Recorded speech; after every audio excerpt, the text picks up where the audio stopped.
Good morning. 23 जुलाई के current affairs में आप सभी का स्वागत है। कैसे हो आप सभी, बताइए कैसे हो, कमेंट बॉक्स में बताइए कैसे हो। 23 जुलाई के करंट अफेयर्स आपके सामने लेकर के मैं आ गया हूँ और सुबह के फिक्स 8 बजे हैं।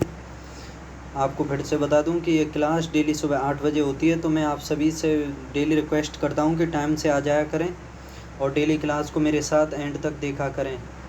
इसमें मैं आपके लिए जो महत्वपूर्ण करंट अफेयर्स मुझे पूरे दिन के लगते हैं वो मैं उसे आपके लिए लेकर के आता हूँ। और सभी एग्ज़ाम जो स्टेट के होते हैं, उसके अलावा एसएससी, एमटीएस, सीजीएल सभी एग्ज़ाम के लिए क्लास है और बाइलिंगुअल रूप में क्लास है। इंग्लिश और हिंदी दोनों मीडियम के इसे देख सकते हैं, ठीक है। इसमें मैं अब शुरुआत करने वाला हूँ पहली न्यूज़ के साथ कि इसमें पहली न्यूज़ है कि नॉर्थ चैनल पार करने वाले सबसे कम उम्र के व्यक्ति कौन बन गए हैं। बताइए, नॉर्थ चैनल जो है उसको पार करने वाले भारत के सबसे कम उम्र के कौन बन गए हैं व्यक्ति। Who has become the youngest person to cross the North Channel. Option A Anshuman Jhingran, option B Bhupendra Patel, option C Vipin Kumar या ऑप्शन डी संतोष कुमार। बताइए कौन बने जिन्होंने ये नॉर्थ चैनल को पार किया है। बता दूं, इसका सही जवाब है ऑप्शन ए अंशुमन झिंगरन। ये नवी मुंबई के रहने वाले हैं और 18 वर्षीय ओपन वाटर तैराक अंशुमन झिंगरन ने, जो ये नवी मुंबई के रहने वाले हैं और 18 वर्ष के हैं और ओपन वाटर तैराक हैं। याद रखना, ओपन वाटर यानी खुले वाटर में तैरते हैं ये। और अंशुमन झिंगरन है इनका नाम, और इन्होंने नॉर्थ चैनल पार करने वाले सबसे कम उम्र के व्यक्ति का खिताब जीत लिया है, ठीक है, याद रखना। और उल्लेखनीय उपलब्धि है ये, जो अपने आप में नॉर्थ चैनल उत्तरी आयरलैंड के उत्तर पूर्वी तट पर और स्कॉटलैंड के दक्षिण पश्चिमी तट के बीच में स्थित है, ठीक है। आपको इसमें मैं मैप के द्वारा दिखा देता हूँ कि जैसे देखो ये मैप है, ठीक है, यूरोप का। तो इसमें ये यूके है और ये आयरलैंड और यहाँ पर है ये स्कॉटलैंड और ये है छोटा सा जो है उत्तरी आयरलैंड, ठीक है। उत्तरी आयरलैंड के उत्तर पूर्व मतलब उत्तर पूर्वी इस हिस्से में ये है नॉर्थ चैनल और ये स्कॉटलैंड है इसके दक्षिण पश्चिमी हिस्से में। तो इस बीच को पार किया है इसने, नॉर्थ आयरलैंड को, मतलब आयरलैंड और स्कॉटलैंड के बीच के हिस्से को। तकरीबन इसकी लंबाई है 30-35 किलोमीटर है इसकी, ठीक है। तो इसको पार किया है इसने और 18 वर्ष की उम्र में किया है और इस वजह से ये सबसे यंगेस्ट बन गया है।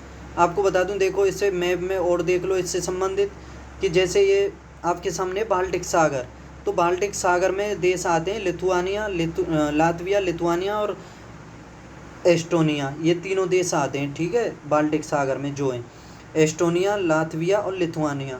क्योंकि इनकी सीमा वैसे तो इन सभी की लगती है, लेकिन जो बाल्टिक देश कहे जाते हैं वो ये तीन ही आते हैं। और ये जो बाकी देश हैं ये स्कैंडिनेवियन में आते हैं, जैसे फिनलैंड, स्वीडन, नॉर्वे और ये ऊपर है डेनमार्क और आइसलैंड, ये सभी स्कैंडिनेवियन में आते हैं, ठीक है, याद रखना। और ये देखो ये इंग्लिश चैनल है, यहाँ पर यूके और फ्रांस के बीच है इंग्लिश चैनल। इसकी भी 40-42 किलोमीटर के करीब लंबाई है। इसको भी कई और भारतीयों में देखा जाए तो महिलाओं में संतोष यादव के द्वारा इसे पार किया गया था, ठीक है। और ये देखो यहाँ पर जो है ये मेडिटेरियन सी है, तो इसको अटलांटिक महासागर से जो जोड़ती है इस जगह पर है जिब्राल्टर जल संधि, ठीक है। कौन सी है? जिब्राल्टर जल संधि है यहाँ पर। और ये पुर्तगाल हो गया, ये स्पेन, ये फ्रांस हो गया, ये इटली है, ठीक है। ये मैप मैंने आपके सामने देखा, यूरोप का मैप था। तो क्वेश्चन पे चलते हैं और इसमें देखते हैं। चलो ये तो हो गया, अब महत्वपूर्ण पॉइंट देखते हैं आगे कि किस देश में सहमति से संबंध की उम्र 13 से बढ़ा करके, किस देश में जो संबंध की सहमति यानी शारीरिक संबंध के लिए जो उम्र थी वो 13 से बढ़ा करके 16 कर दी गई है, जो सहमति के द्वारा संबंध बनाए जाते हैं। तो ये जापान में कर दी गई है, ठीक है, याद रखना। अगर कोई 16 वर्ष से पहले कोई संबंध बनाता है तो उसे मतलब कानूनन अपराधी माना जाएगा। आगे फिर किस राज्य मंत्री द्वारा कान अंतर्राष्ट्रीय फिल्म महोत्सव में भारतीय प्रतिनिधिमंडल का नेतृत्व किया गया है। बताइए किस राज्य मंत्री द्वारा कान अंतर्राष्ट्रीय फिल्म महोत्सव में भारतीय प्रतिनिधिमंडल का नेतृत्व किया गया है? ये डॉक्टर एल मुरुगन के द्वारा किया गया है। आगे इसमें हाल ही में बने बांद्रा वर्सोवा समुद्री पुल का नाम किसके नाम पर रखा गया है? बांद्रा वर्सोवा समुद्री पुल का ये बी.डी. सावरकर के नाम पर रखा गया है, याद रखना। आगे पर्यावरण मंत्रालय ने किस अभयारण्य को इको सेंसिटिव जोन के रूप में नामित किया है? बताइए, पर्यावरण मंत्रालय ने किस अभयारण्य को इको सेंसिटिव जोन के रूप में नामित किया है?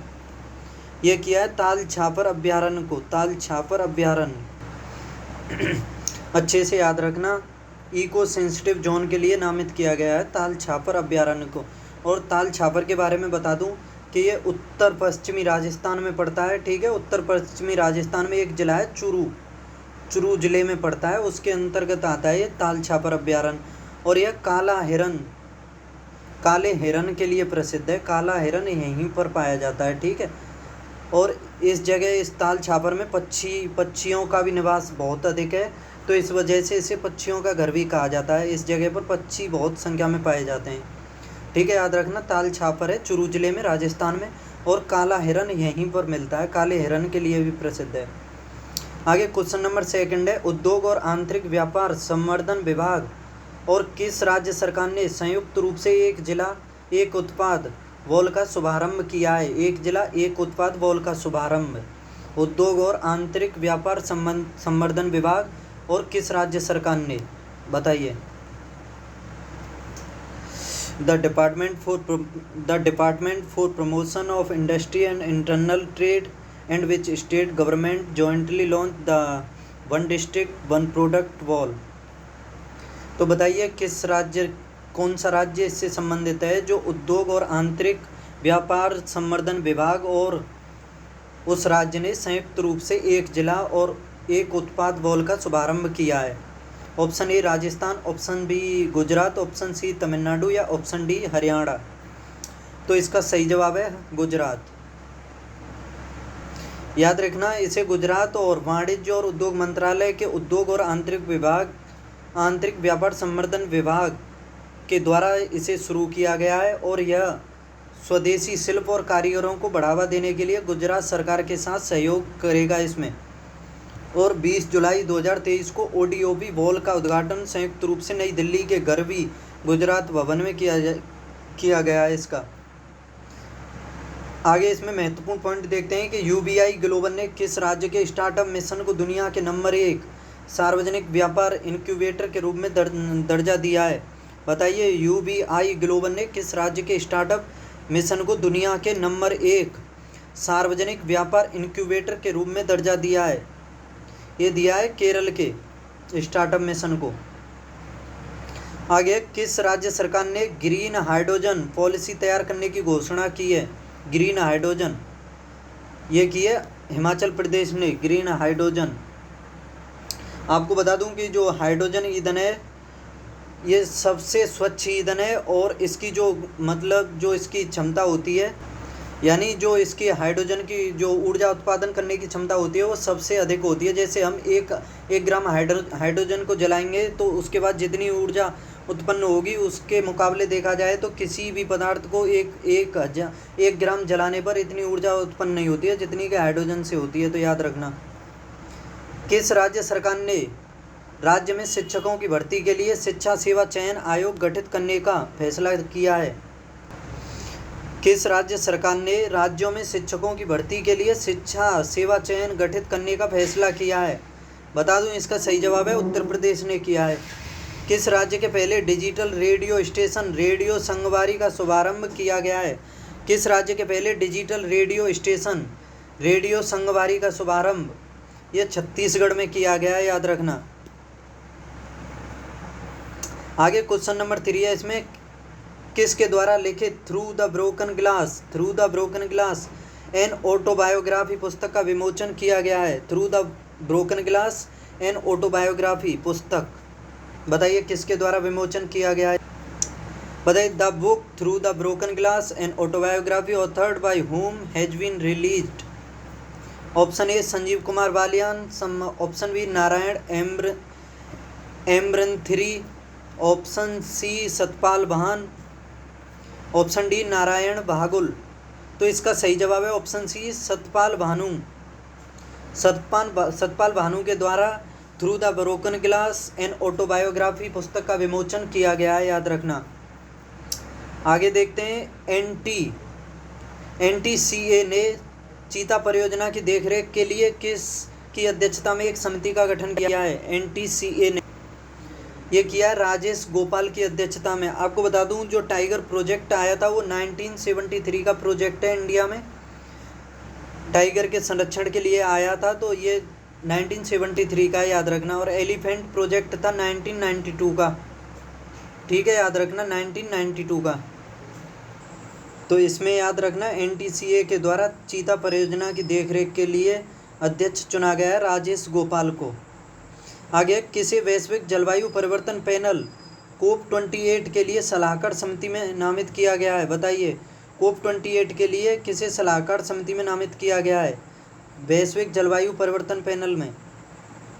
ये चुना गया है मुकेश अंबानी को नामित किया गया है इसके लिए। मुकेश अंबानी जो उद्योगपति हैं, भारत के सबसे अमीर व्यक्ति हैं मुकेश अंबानी, रिलायंस इंडस्ट्रीज के मालिक हैं ये, ठीक है। तो जो ये COP28 होने वाला है इसके लिए मुकेश अंबानी को चुना गया है, ठीक है, सलाहकार समिति में नामित किया गया है। चुनना तो अभी बाकी है, नामित ही किया गया है, ठीक है। आपको बता दूं जो ये COP28 होने वाला है ये दुबई में होने वाला है और ये 30 नवंबर से 12 दिसंबर तक होने वाला है, ठीक है। 2023 में ही होगा ये और दुबई में होने वाला है, जो संयुक्त अरब अमीरात में है दुबई, उस जगह पे होने वाला है, ठीक है, याद रखना। और COP27 के बारे में बता देता हूँ कि जो COP27 हुआ था वो मिस्र के शहर में हुआ था, शर्म अल शेख में, ठीक है। मिस्र का शहर है शर्म अल शेख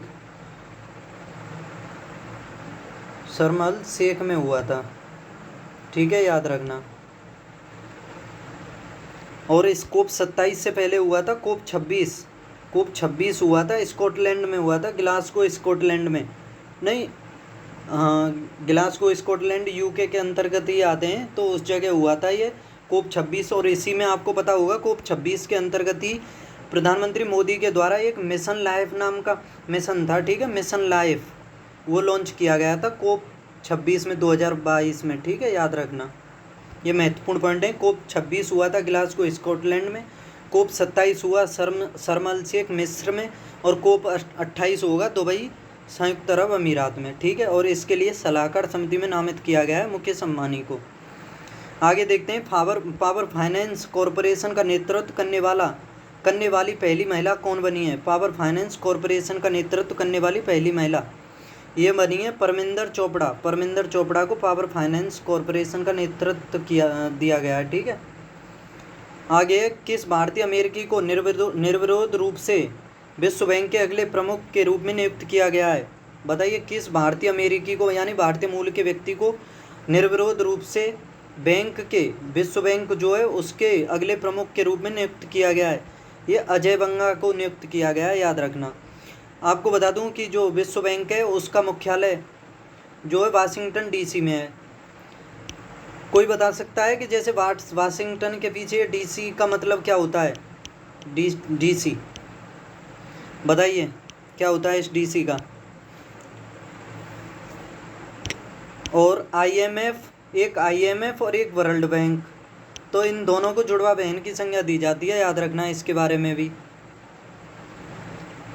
एक 1944 में हुआ था ब्रेटन वुड्स सम्मेलन, ठीक है, ब्रेटन वुड्स, तो उसी में इस IMF और इस वर्ल्ड बैंक की स्थापना की नींव रखी गई थी। तो इसकी स्थापना 1945 में हुई थी IMF और विश्व बैंक की। तो बता दूं विश्व बैंक का सदस्य बनने के लिए पहले उसे IMF का सदस्य बनना अनिवार्य है। अगर IMF का सदस्य नहीं है तो वो विश्व बैंक का भी सदस्य नहीं बन सकता, याद रखना इस पॉइंट को, ठीक है। जो DC का मतलब होता है वाशिंगटन DC के पीछे, उसके बारे में बता दूं कि इसका मतलब होता है डिस्ट्रिक्ट ऑफ कोलंबिया, ठीक है, याद रखना। आगे किस भारतीय अमेरिकी को निर्विरोध रूप से, ये तो हो गया, अजय बंगा को चुना गया है, ठीक है, विश्व बैंक का अध्यक्ष अगला प्रमुख। क्वेश्चन नंबर 4 है इसमें IIT रुड़की द्वारा किसको खोसला राष्ट्रीय पुरस्कार से सम्मानित किया गया है? खोसला राष्ट्रीय पुरस्कार से सम्मानित किसको IIT रुड़की द्वारा किसको खोसला राष्ट्रीय पुरस्कार से सम्मानित किया गया है? Who has been awarded the Khosla national award by IIT Roorkee? Option A doctor Subodh Kumar, option B doctor Rajkumar, option C doctor Ashu Verma या ऑप्शन डी डॉक्टर कनिष्क विश्वास। तो बता दूं इसका सही जवाब है ऑप्शन डी, कनिष्क विश्वास को IIT रुड़की के द्वारा खोसला राष्ट्रीय पुरस्कार से सम्मानित किया गया है। खोसला, घोंसला नहीं, खोसला, याद रखना, कनिष्क विश्वास को।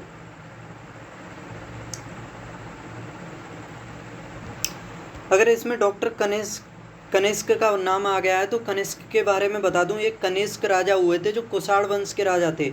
ठीक है, कुषाण वंश के राजा थे कनिष्क, और यह एक बहुत ही प्रसिद्ध राजा हुए थे कुषाण वंश के, और इनके द्वारा जो सोने के सिक्के हैं उसका बहुत अधिक मात्रा में प्रचलन किया गया था। प्योर कॉइन सिक्कों का प्रयोग किया गया था इनके द्वारा। ठीक है, गोल्ड सिक्कों का।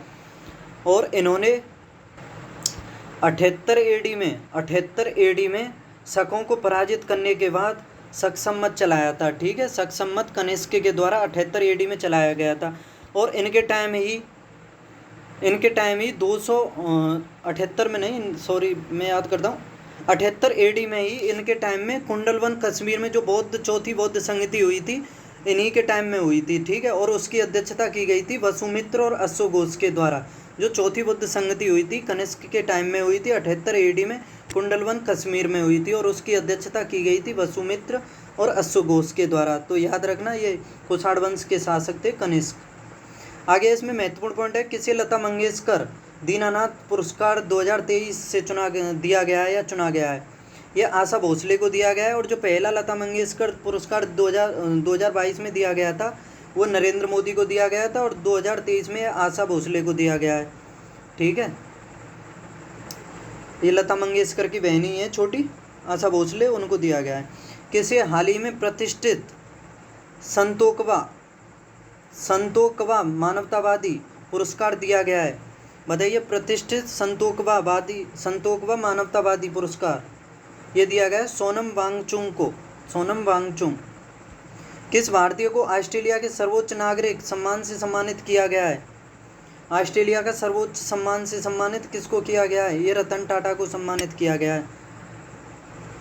किसे हाल ही में प्रतिष्ठित गोल्डमैन पर्यावरण पुरस्कार से सम्मानित किया गया? ये पूछा जाता है, इंपॉर्टेंट है। प्रतिष्ठित गोल्डमैन पर्यावरण पुरस्कार से ये एलेसेंड्रा कोराप को दिया गया है। ठीक है, प्रतिष्ठित गोल्डमैन पर्यावरण पुरस्कार एलेसेंड्रा कोराप।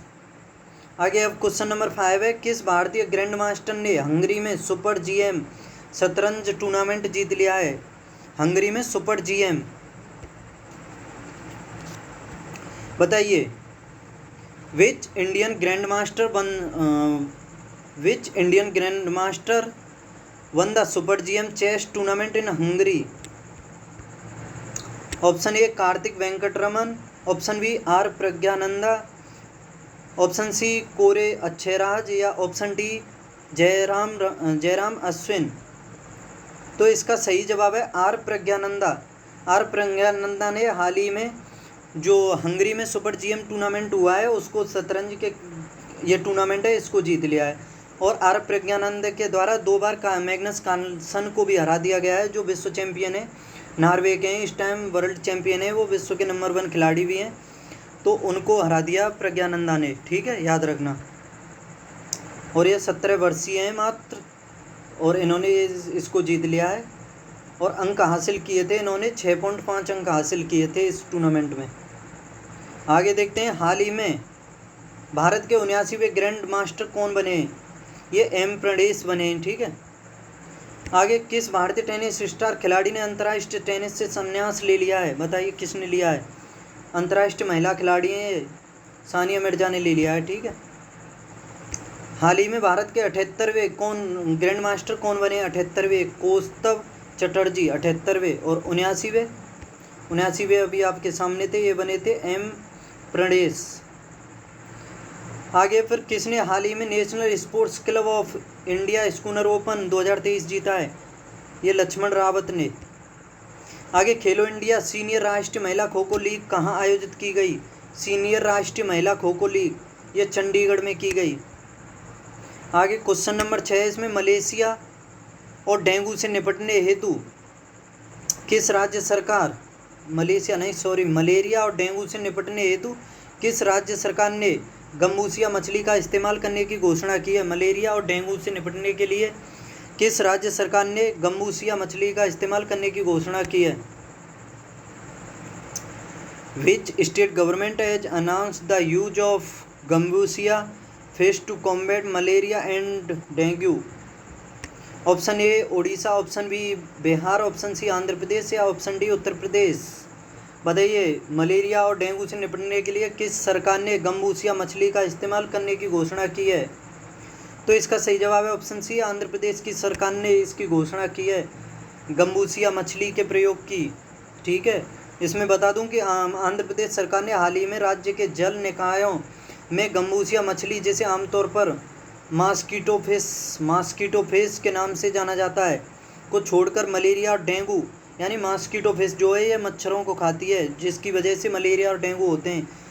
ठीक है, मच्छर जनित बीमारियों से निपटने के लिए एक अनूठा तरीका अपनाया है ये। और राज्य के जल निकायों में लगभग 10 मिलियन गम्बूसिया मछलियां डाली गई हैं इसके द्वारा।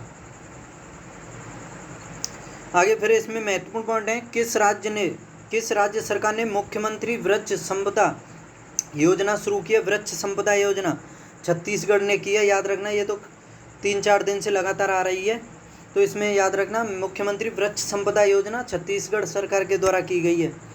और छत्तीसगढ़ मध्य प्रदेश से बना था 1 नवंबर 2000 को। ठीक है, याद रखना। किस राज्य सरकार ने हाल ही में दयालु योजना शुरू की है? दयालु की गई है हरियाणा में। ठीक है, दयालु हरियाणा से संबंधित है। निजी क्षेत्र में 75% स्थानीय कोटा सुनिश्चित करने के लिए किस राज्य सरकार ने जॉब पोर्टल लॉन्च किया है? 75% स्थानीय कोटा सुनिश्चित करने के लिए किस सरकार के द्वारा जॉब पोर्टल लॉन्च किया गया है? ये झारखंड के द्वारा किया गया है। ठीक है, झारखंड की राजधानी रांची है और यह 15 नवंबर 2000 को बना था, छत्तीसगढ़ के साथ ही बना था। और 9 नवंबर 2000 को बना था उत्तराखंड, जो उत्तर प्रदेश से बना था, और ये बिहार से बना था। याद रखना। किस राज्य सरकार ने राज्य खेल पुरस्कार और सम्मान योजना शुरू की है? किस राज्य सरकार ने राज्य खेल पुरस्कार और सम्मान योजना, ये बिहार के द्वारा शुरू की गई है। किस राज्य सरकार ने एकल महिलाओं के लिए स्वरोजगार योजना शुरू करने की घोषणा की है? एकल महिलाओं के लिए स्वरोजगार योजना शुरू करने की घोषणा किस सरकार के द्वारा? यह उत्तराखंड के द्वारा शुरू की गई है। आगे देखते हैं, क्वेश्चन नंबर 7 है, ओप्पो इंडिया ने किस राज्य में पहली पीपीपी मॉडल अटल टिंकरिंग लैब स्थापित की है? बताइए, ओप्पो इंडिया ने किस राज्य में पहली पीपीपी मॉडल अटल टिंकरिंग लैब स्थापित की है? बताइए। In which state has Oppo India set up the first PPP model Atal tinkering lab? Option A Himachal Pradesh, option B Kerala, option C Chhattisgarh या ऑप्शन डी झारखंड। तो बता दूं, इसका सही जवाब है केरल में स्थापित की है ये। नीति आयोग के अटल इनोवेशन मिशन के साथ ओप्पो इंडिया के सहयोग से पहली अटल टिंकरिंग लैब की स्थापना की, जो पीपीपी मॉडल पर आधारित है। ये केरल में की गई है, याद रखना।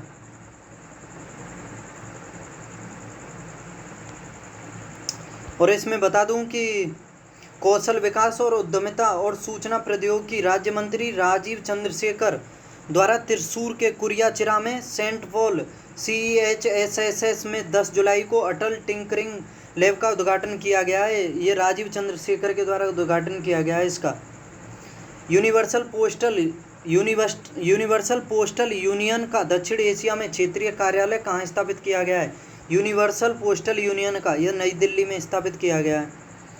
किस राज्य में स्कूल की गुणवत्ता का आकलन करने के लिए AI मशीन स्थापित की गई है? बताइए, स्कूल की गुणवत्ता का आकलन करने के लिए AI मशीन ये महाराष्ट्र में की गई है। हाल ही में मेगा प्रोजेक्ट का समर्थन करने के लिए कौन सा राज्य ग्रीन क्लाइमेट फंड स्थापित करेगा? मेगा प्रोजेक्ट के लिए समर्थन स्थापित करने के लिए कौन सा राज्य ग्रीन क्लाइमेट फंड स्थापित करेगा? ये तमिलनाडु करेगा। तमिलनाडु की राजधानी चेन्नई और मुख्यमंत्री हैं स्टालिन, MK स्टालिन। याद रखना। भारतीय उच्च आयोग ने किस देश के सवरागमोवा विश्वविद्यालय में हिंदी पीठ स्थापित करने के लिए समझौता किया है? भारतीय उच्च आयोग ने किस देश के सबरागमुवा विश्वविद्यालय में हिंदी पीठ स्थापित करने के लिए समझौता किया है? श्रीलंका के। आगे क्वेश्चन नंबर 8 है इसमें, किस राज्य सरकार ने गरीबों को मुफ्त आवास सुविधा प्रदान करने के लिए ग्रामीण आवास न्याय योजना शुरू करने की घोषणा की है? ग्रामीण आवास न्याय योजना, इसके द्वारा मुफ्त आवास सुविधा दी जाएगी। ग्रामीण आवास न्याय योजना किस राज्य के द्वारा? Which state government has announced the launch of the Gramin Awas Nyay Yojana scheme to provide free housing facility to the poor? Option A Tamil Nadu, option B Karnataka, option C Chhattisgarh या ऑप्शन डी महाराष्ट्र? तो इसका सही जवाब है ऑप्शन सी छत्तीसगढ़। छत्तीसगढ़ सरकार के द्वारा घोषणा की गई है मुफ्त आवास सुविधा प्रदान करने के लिए ग्रामीण आवास न्याय योजना की। ठीक है, याद रखना, छत्तीसगढ़ के द्वारा। और छत्तीसगढ़ के मुख्यमंत्री भूपेश बघेल हैं, इनके द्वारा इसकी घोषणा की गई है। 19 जुलाई को ग्रामीण आवास न्याय योजना की इनके द्वारा शुरुआत की गई है। ठीक है, याद रखना। आगे महत्वपूर्ण पॉइंट है कि किस राज्य सरकार ने लाडली बहन योजना शुरू करने की घोषणा की है? लाडली बहन, ये मध्य प्रदेश से संबंधित है, याद रखना, लाडली बहन मध्य प्रदेश से। और किस राज्य सरकार ने the vision for all school I health कार्यक्रम शुरू किया है? The vision for all school I health, बताइए किस सरकार के द्वारा शुरू किया गया है? The vision for all school I health, ये गोवा के द्वारा किया गया है। ठीक है, गोवा के द्वारा। आगे किस राज्य सरकार ने the vision for all school I health, और वो कौन सी थी? The vision for all school I health, ये गोवा दिया हुआ है। The vision for all school I health, the vision for all school और आई हेल्थ, इसमें कन्फ्यूजन है सिक्किम में या गोवा में, अगली क्लास में देख करके बता दूंगा इसे अच्छे से।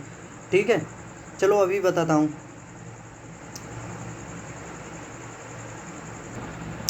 तो इसमें बता दूं, ये गोवा सही है, इसमें ये सिक्किम वाले को काट दो, ये गलत टाइप हो गया है।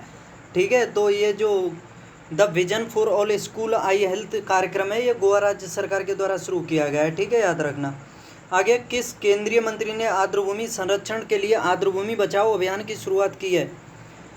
किस केंद्रीय मंत्री ने आर्द्रभूमि संरक्षण के लिए आर्द्रभूमि बचाओ अभियान की शुरुआत किसके द्वारा की गई है? ये भूपेंद्र यादव के द्वारा की गई है, भूपेंद्र यादव के द्वारा। तो इसको याद रखना कि आर्द्रभूमि संरक्षण के लिए आर्द्रभूमि बचाओ योजना भूपेंद्र यादव के द्वारा शुरू की गई है। ठीक है, और आर्द्रभूमि से संबंधित एक अंतर्राष्ट्रीय समझौता जो हुआ था 2 फरवरी 1971 को हुआ था, ईरान के रामसर स्थान पर हुआ था। ठीक है, इसी वजह से ये रामसर स्थान पर जो हुआ था, इसी वजह से इसको कहते हैं रामसर समझौता कहते हैं, इसी वजह से इसे। ठीक है, और 2 फरवरी को ही आर्द्रभूमि दिवस मनाया जाता है, याद रखना। आगे क्वेश्चन नंबर 9 है, इसमें राष्ट्रीय आम दिवस कब मनाया जाता है? राष्ट्रीय आम दिवस, national mango day is celebrated on, बताइए आम दिवस कब मनाया जाता है? 19 जुलाई, 20 जुलाई, 21 जुलाई या 22 जुलाई? तो बता दूं, इसका सही जवाब है ऑप्शन डी, 22 जुलाई को मनाया जाता है राष्ट्रीय आम दिवस। और आम को ही फलों का राजा कहा जाता है। ठीक है, और 22 जुलाई को मनाया जाता है। चौसा, सफ़ेदी, ये आम की प्रमुख किस्में हैं, इसके बारे में पढ़ा होगा आपने, चौसा और सफ़ेदी, और खाए भी होंगे आपने। 18 मई को अंतर्राष्ट्रीय संग्रहालय दिवस मनाया जाता है, 18 मई को अंतर्राष्ट्रीय संग्रहालय दिवस। और 21 मई को मनाया जाता है राष्ट्रीय आतंकवाद विरोधी दिवस, राष्ट्रीय आतंकवाद विरोधी दिवस 21 मई को। ठीक है, और संग्रहालय दिवस, अंतर्राष्ट्रीय संग्रहालय दिवस 18 मई को। और 22 मई को मनाया जाता है अंतर्राष्ट्रीय जैविक विविधता दिवस, यानी 22 मई को जैव विविधता दिवस। और 22 अप्रैल को मनाया जाता है, चलो मैं मार्च से स्टार्ट करता हूँ। 22 मार्च को मनाया जाता है जल दिवस मनाया जाता है। नहीं, जल दिवस नहीं, हाँ जल दिवस ही मनाया जाता है। 22 मार्च को मनाया जाता है जल दिवस, और 22 अप्रैल को मनाया जाता है पृथ्वी दिवस, और 22 मई को जैव विविधता दिवस, याद रखना। और 22 मई को क्या, हाँ यही हो गया जैव विविधता। और 23 मई को मनाया जाता है विश्व कछुआ दिवस, और 24 मई को मनाया जाता है राष्ट्रीय भाई दिवस। राष्ट्रीय भाई दिवस मनाया जाता है 24 मई को। और 1 जून को विश्व दुग्ध दिवस, विश्व दुग्ध दिवस 1 मई को, वो 1 जून को, सॉरी पहले मई बोले थे मैंने, 1 जून को मनाया जाता है विश्व दुग्ध दिवस। और 1 जून को ही वैश्विक माता पिता दिवस। विश्व दुग्ध दिवस 1 जून को, और 1 जून को ही विश्व माता पिता दिवस। तो याद रखना, इसे ऐसे याद रखते हो कि बच्चे से प्रेम बहुत करते हैं माता पिता, और 1 मई को उसे दूध पिलाते हैं प्रेम से, ठीक है। तो 1 जून को, सॉरी मैं मई बोल रहा हूँ बार बार, 1 जून को ही विश्व दुग्ध दिवस, और 1 जून को माता पिता वैश्विक माता पिता दिवस। और 3 जून को मनाया जाता है विश्व साइकिल दिवस। याद रखना, विश्व साइकिल दिवस 3 जून को मनाया जाता है। आगे क्वेश्चन नंबर 10 है कि 500 अंतर्राष्ट्रीय मैच खेलने वाले 10वें क्रिकेटर कौन बने? बताइए, 500 मैच खेलने वाले। Who has become the 10th cricketer to play 500 international matches? बताइए। Option A Rohit Sharma, option B Virat Kohli, option C Joe Root या स्टीव स्मिथ। तो बता दूं, इसका सही जवाब है ऑप्शन बी विराट कोहली। ये भारत के विराट कोहली हैं, और ये 500 मैच खेलने वाले विश्व के 10वें खिलाड़ी बन गए हैं, ठीक है। और इंडिया के खिलाड़ियों में भी देखा जाए तो सचिन तेंदुलकर, राहुल द्रविड़ और महेंद्र सिंह धोनी के बाद ये चौथे खिलाड़ी हैं इंडिया के, ठीक है, याद रखना अच्छे से। और न्यूजीलैंड उसके वेस्ट इंडीज़ के खिलाफ खेला है अपना 500वां, और उसमें इन्होंने शतक बना दिया है। ये देखो, सचिन तेंदुलकर, राहुल द्रविड़ और MS धोनी के बाद चौथे खिलाड़ी बने इंडिया के। आगे महत्वपूर्ण पॉइंट है इसमें कि इंडिया ओपन बैडमिंटन चैंपियनशिप के पुरुष एकल का टाइटल किसने जीता है? इंडिया ओपन बैडमिंटन का ये कुनलावुत विदित सरन ने जीता है। कुनलावुत विदित सरन ने इंडिया ओपन बैडमिंटन चैंपियनशिप। किस खिलाड़ी को ICC T20 cricketer of the year के रूप में चुना गया है? T20 cricketer of the year ये सूर्य कुमार यादव को चुना गया है। तो T20 cricketer of the year तो सूर्य कुमार यादव को चुना गया है, ठीक है। और इसमें और बता देता हूँ, जो ICC के इस साल के अवार्ड 2022 के जो अवार्ड दिए गए, उसमें देखो ये 2022 के ICC के अवार्ड हैं, और ये जारी किए गए थे 23 से 26 जनवरी 2023 को, ठीक है, याद रखना। और ICC के द्वारा जारी किए गए। और इसमें देखो कि साल का सर्वश्रेष्ठ क्रिकेटर किसको चुना गया? पुरुषों में बाबर आजम को, और महिलाओं में नेट साइवर को। ये थी शायद इंग्लैंड की हैं, ये नेट साइवर इंग्लैंड की, ठीक है, महिला और पुरुषों में। अब देखो, पुरुष जो साल का जो सर्वश्रेष्ठ टेस्ट क्रिकेटर चुना गया वो बेन स्टोक्स को चुना गया। ये इंग्लैंड के कप्तान हैं, ठीक है, बेन स्टोक्स को। आगे फिर one day cricketer of the year चुना गया बाबर आजम को, और महिलाओं में चुना गया नेट साइवर को। और T20 क्रिकेटर चुना गया साल का ये पुरुषों में सूर्य कुमार यादव को, और महिलाओं में ताहलिया मैकग्राथ को। ये ऑस्ट्रेलिया की हैं, ताहलिया मैकग्राथ। और उभरता हुआ खिलाड़ी चुना गया पुरुषों में मार्को जॉनसन को, और महिला में रेणुका सिंह को। रेणुका सिंह ये भारत की हैं, याद रखना। तो ये ICC के अवार्ड थे। अब इसमें आगे देखते हैं कि कौन सा देश फाइड विश्व शतरंज चैंपियनशिप 2023 की मेजबानी करेगा? ये करेगा कजाकिस्तान।